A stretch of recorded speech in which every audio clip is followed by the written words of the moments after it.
Welcome back to Precalculus. This is our second video on our prerequisite chapter, and this chapter is going to focus on the Cartesian coordinate system. And we're going to start out with reviewing our definition of absolute value. You have your learning targets there, you can read through those. Our absolute value definition, if you recall, if we have a number that is bigger than 0, the absolute value of that number is just the number a.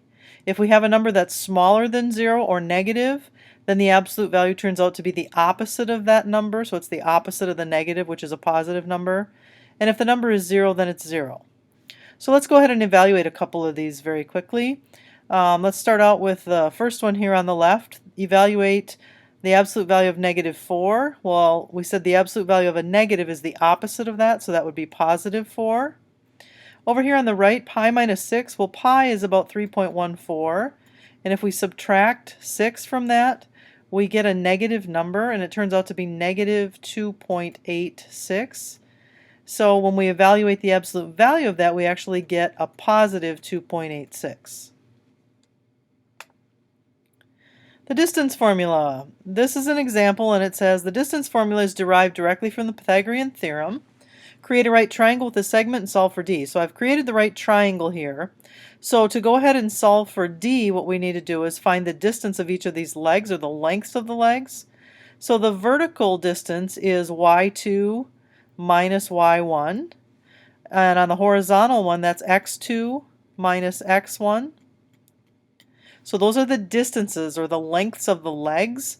So if I want to solve for d, using the Pythagorean theorem, this is what that would look like. So the Pythagorean theorem says that d is equal to the square root, d squared, let's just do it this way, d squared equals y2 minus y1 quantity squared plus x2 minus x1 quantity squared. And it doesn't matter which order you have these. You could have your x's first and then your y's. Remember, that's the same thing. And if you would rather write it as d with the square root, you can write d equals the square root of this whole thing. So you're familiar with doing that. So let's go ahead and take a look at how to solve some problems with that. Our first example says, find the distance between 2 points whose coordinates are -3, -1, and -1, 5. Well, -3, -1, if we plug those in, we get the distance formula is 5 minus a -1, which is really 5 plus 1. That gives us 6 squared plus 2 squared. We have -1 minus a -3, and that gives us the square root of 40, which is about 6.3. To find the midpoint, remember we just average the values, so we add those up and divide by 2. So in this example, we're going to take the average of the x components here and the average of the y components. So the midpoint is -3 plus a -1 over 2, and then -1 plus a positive 5 over 2. When we simplify that, we get -2, 2. Equations of circles. An equation of a circle with a center hk can be written using the Pythagorean theorem as well.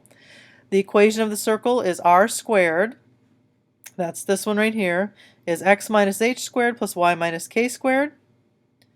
And so let's go ahead and use that to solve a problem.